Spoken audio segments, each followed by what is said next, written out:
వ్యవస్థపైన సుప్రీంకోర్టు కీలక వ్యాఖ్యలు చేసింది. భారతీయులు వసుదైక కుటుంబం అనే సూత్రాన్ని విశ్వసిస్తారని, కానీ ఇప్పుడు సొంత వారితోనే కలిసి ఉండలేని పరిస్థితి వచ్చిందని కామెంట్ చేసింది. అందరిలో కుటుంబం అనే భావన దెబ్బతింటోందని, ఒక వ్యక్తి ఒక కుటుంబం అనే వ్యవస్థకు దారితీస్తోందని సుప్రీంకోర్టు ఆందోళన వ్యక్తం చేసింది.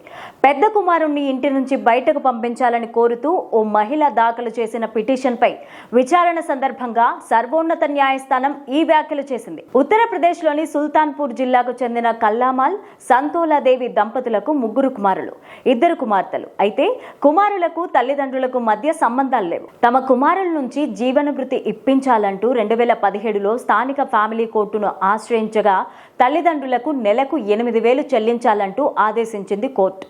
పెద్ద కుమారునికి తల్లిదండ్రులకు మధ్య ఆస్తి వివాదం చెలరేగింది. ఇది కొనసాగుతుండగానే కల్లుమాల్ మృతి చెందాడు. తన పెద్ద కుమారుణ్ణి ఇంటి నుంచి బయటకు పంపించాలని తల్లి సుప్రీంకోర్టులో పిటిషన్ దాఖలు చేశారు.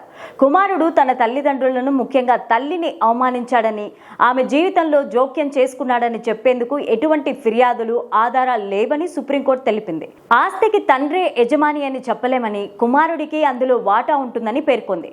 కొడుకుకు ఇంటి నుంచి బయటకు పంపించేంత తీవ్రమైన చర్యలు తీసుకోవాల్సిన అవసరం లేదని పేర్కొంది. మనమంతా వసుదైక కుటుంబం అనే భావనను విశ్వసిస్తాం.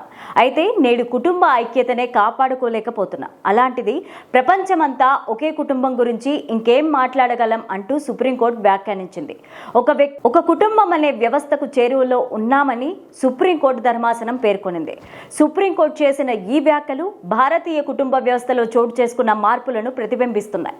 నిజ జీవితంలో కుటుంబ సభ్యుల మధ్య విభేదాలు, ఆస్తి వివాదాలు, పరస్పర అవగాహనలో లోపాలు పెరిగిపోతున్నాయి. ఈ తీర్పు భారతీయ కుటుంబ వ్యవస్థ మారుతున్న తీరుపై ఆలోచించాల్సిన అవసరాన్ని గుర్తు చేస్తోంది. సమకాలీన జీవన శైలిలో కుటుంబ ఐక్యతను ఎలా కాపాడుకోవచ్చో చర్చించుకోవాల్సిన సమయం వచ్చిందంటున్నారు.